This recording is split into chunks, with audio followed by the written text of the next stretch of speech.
안녕하세요. 가치남입니다. 11월 10일 목요일 국내 시장이 마감되었습니다. 오늘은 모처럼 코스피가 조금 하락을 했어요.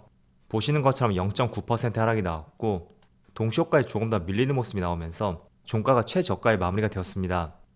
그래도 2400포인트는 지켜주었네요. 그리고 코스닥도 오늘 0.95% 하락이 나왔지만 마찬가지로 700포인트를 지켜주었죠. 이어서 시가총액 상위 종목들을 보면 먼저 코스피. 오늘은 지수가 하락한 것처럼 전체적으로 부진했던 하루였던 것 같아요. 그렇지만 반도체 관련주인 삼성전자하고 또 2차전지 관련주 내에서는 LG화 관련주들, 이쪽 업종들이 그래도 낙폭이 조금은 컸던 것 같습니다. 그리고 플랫폼 기업도 마찬가지였고요. 그리고 코스닥. 자, 코스닥도 별반 차이는 없었던 것 같아요. 전체적으로 시장이 좋지 못했었고 특히 펄어비스는 8%의 급락이 나왔습니다. 그래서 오늘은 며칠 동안 강세의 흐름이 나왔었던 코스피 코스닥이 한 차례 쉬어가지 않았을까 그렇게 생각이 되고요. 그리고 이어서 코스피의 수급을 볼게요. 오늘은 모처럼 외국인의 순매도가 있었고 기관도 순매도를 보여주었습니다. 오랜만에 양매도가 나왔는데 그래도 규모 자체는 크지 않다고 생각이 되고 또 코스닥도 마찬가지로 기관과 외국인의 양매도가 나왔습니다. 그리고 당일 추이를 보면 오늘은 외국인이 내내 매도 포지션이었다면 동시효과에 1000억 가까운 순매수가 들어왔어요. 물론 그 물량의 주체는 기관이었다는 것을 알 수가 있고 오늘이 옵션 만기일이었잖아요. 그래서 통상적으로 옵션 만기일은 동시효과에 굉장한 변동성이 있거든요. 그런데 일반적으로 옵션 만기일에 동시효과에 외국인의 매수세가 들어왔다는 것은 옵션 만기일이 지난 뒤에도 일반적으로 외국인의 매수세와 함께 그래도 맑은 시장이 나오더라고요.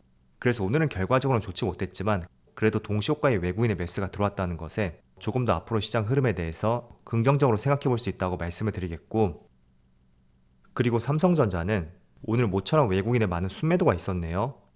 그래도 기관은 5거래 연속으로 순매수가 들어오고 있고, 반대로 하이닉스는 외국인의 많은 순매수가 들어왔고 기관하고 개인이 순매도로 보여주었습니다. 그리고 에너지솔루션은 또 한 번 신고가를 경신했어요. 역시 외국인의 매수세가 꾸준히 이어지고 있고 오늘은 기관도 매수세를 보여줬네요. 반대로 삼성 SDI는 소폭의 하락이 나왔고 거의 3주 만에 처음으로 외국인의 순매도가 나왔습니다.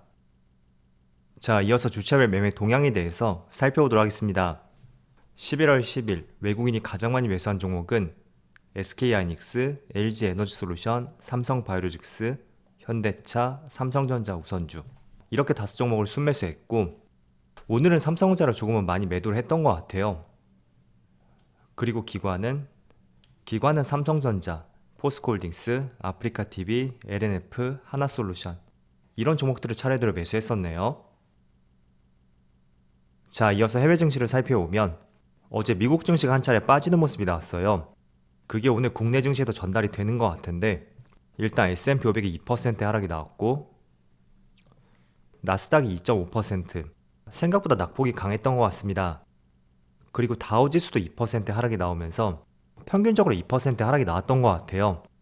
그리고 반도체 지수를 보면 반도체 지수는 3%의 급락이 나오면서 오늘 많은 종목들의 흐름이 좋지 못하지만 그래도 반도체 업종이 조금 더 빠지고 있지 않나 이렇게 볼 수 있는 것 같습니다. 그리고 다른 아시아 증시를 보면 니케이도 1%, 대만도 1%, 중국 상해지수도 0.5%의 하락이 나오고 있네요. 자, 우선 나스닥은 그래도 S&P 500과 다우지수에 비해서 조금은 위치상 불안함이 있는 것 같아요. 1353포인트죠. 여기서 2% 정도? 그 정도 밀리면 10,000포인트가 또 깨질 수가 있는 위협적인 위치라고 생각이 되고 그 방향성이 오늘 CPI 발표를 통해서 어느 정도 윤곽을 나타낼 것 같아요. 그래서 오늘 밤 9시 30분이죠. CPI 발표 한번 예상을 해보시고요. 지금 8.1%를 예상을 많이 하고 있어요. 그래서 시장 예상치를 하회하는지 이런 부분이 정말 중요할 것 같고 정말로 하회에서 7%대를 확인을 한다면 물가가 꺾이고 있다는 것에 대해서 시장이 충분히 화답을 해줄 수 있을 것 같아요. 그래서 그런 부분 한번 챙겨보시면 좋을 것 같고 일단 미국 증시 하락이 조금 더 크다고 볼 수 있지만 그래도 나스닥을 제외한다면 S&P 500하고 다우지수 꽤나 큰 상승이 나왔던 시점이었어요. 그리고 지금 코스피를 보더라도 이번 달에는 빨간 양봉만 계속 들어와 있거든요. 물론 종가는 마이너스가 나올 수는 있어도 일단 흐름 자체는 이번 달에는 계속 우장으로 갈수록 상승 흐름이 나왔었다. 그렇게 정리를 해볼 수가 있습니다. 자, 그래서 과거에도 한번 쭉 살펴보세요. 어제까지 7거래 연속으로 양봉이었거든요. 충분히 파란 음봉이 나올 수도 있는 적절한 타이밍이 될 수 있다고 생각이 되고, 이게 오늘 시장에 조금은 약세가 이어지고 있는 하나의 이유가 될 수 있는 것 같아요. 항상 시장이 빠질 때마다 우리가 많은 이유를 찾잖아요. 물론 찾아보면 이유도 존재를 할 거예요. 그렇지만 오늘의 하락은 그동안 많이 상승이 나왔던 것에 따른 일시적인 되돌림, 저는 그 정도로 판단하고 있고요. 또 추가적으로 이유를 덧붙여 본다면 오늘이 옵션 만기일이에요.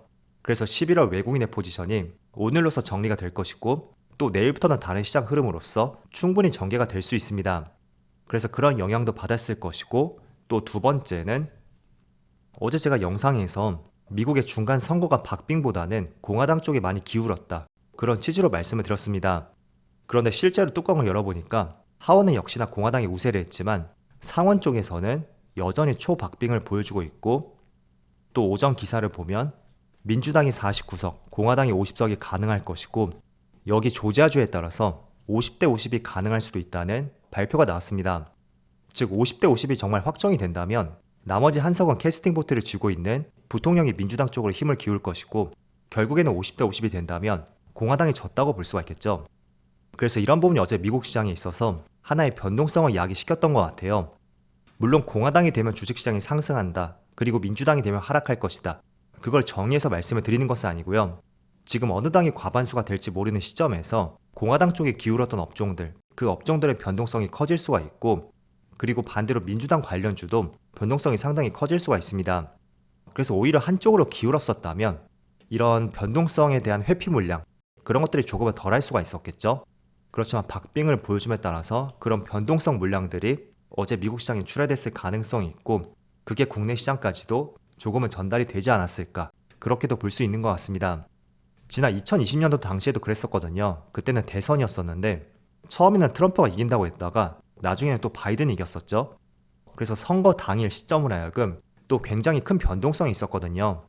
그래서 그 시점도 한번 대입을 해보면서 지금의 시장 흐름을 한번 이해를 해보자, 그렇게 말씀드릴게요. 그래서 여담으로 말씀을 드리면 어제 트럼프 후보와 관련된 종목들이 무려 20%나 폭락했다는 기사가 나왔어요. 주로 어떤 종목인지는 잘 모르겠지만 충분히 이런 변동성이 나올 수 있는 만큼 며칠간은 이런 변동성이 조금 더 이어질 가능성이 있고, 그 이유는 조지아주에서 다시 재개되는 최종 투표가 이번 달이 아닌 다음 달에 할 가능성이 높다고 하더라고요. 그래서 즉각적인 결과가 나오지 않을 수도 있는 만큼 이 부분은 조금은 아쉬운 결과라고 생각이 되고요. 그리고 세 번째로 FTX라고 가상화폐 거래소가 있거든요. 며칠 전에 재정 부실 우려가 커지면서 유동성 위기에 봉착을 했고, 많은 코인들이 대규모 급락이 나오고 있습니다.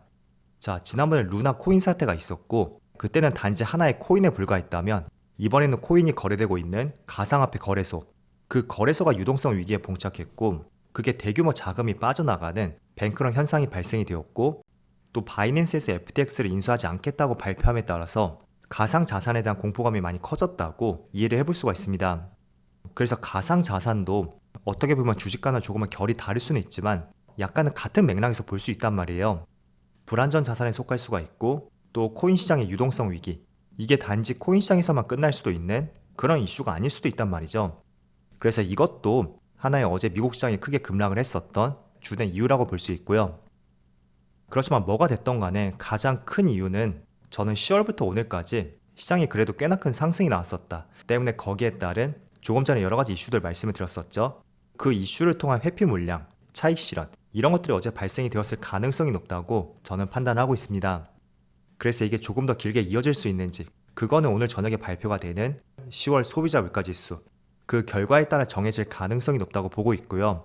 때문에 오늘 저녁 9시 30분이죠. 한번 시간을 맞춰 지켜보신다면 좋을 것 같아요. 자, 그래서 오늘 환율도 보면 소폭의 상승이 나오고 있죠. 그렇지만 최근에 급락했던 규모에 비해서는 크게 걱정할 수 있는 규모는 아니라고 생각이 되고, 그리고 삼성전자도 오늘 2% 하락이 나오고 있지만 저는 건전한 조정이지 않나, 이렇게 보고 있습니다. 그리고 하이닉스도 오늘 빨간불이 들어오고 있고, 또 장기 이평선이었죠. 21선하고 61선. 여기서 한 차례 매물에 부딪힐 가능성도 있어요. 그래서 그 점은 참조로 보시면 좋을 것 같고, 그리고 어제 말씀을 드린 것처럼 중간 선거가 끝나고 나서 향후 1년 동안 S&P 500이 평균적으로 20%의 상승이 나왔습니다. 때문에 코스피도 상승이 나올 것이다, 그렇게 연결지어 볼 수는 없겠지만 미국 시장이 상승한다는 것은 높은 확률로 국내 시장도 맑은 시장이 될 가능성이 있으니까 그 점을 참조로 생각해 보시고요. 그리고 분명히 그 안에서도 급락이 나올 수도 있고 또 움직이지 않는 구간, 그런 구간은 충분히 나올 수도 있을 거예요. 때문에 너무 하루 이틀 변동성에 대해서 깊이 생각하기보다는 조금은 긴 관점에서 시장을 바라보자고 말씀을 드릴게요. 자, 그럼 오늘 영상 여기서 마치도록 하고요. 언제나 여러분들의 성공 투자를 기원하도록 하겠습니다. 감사합니다.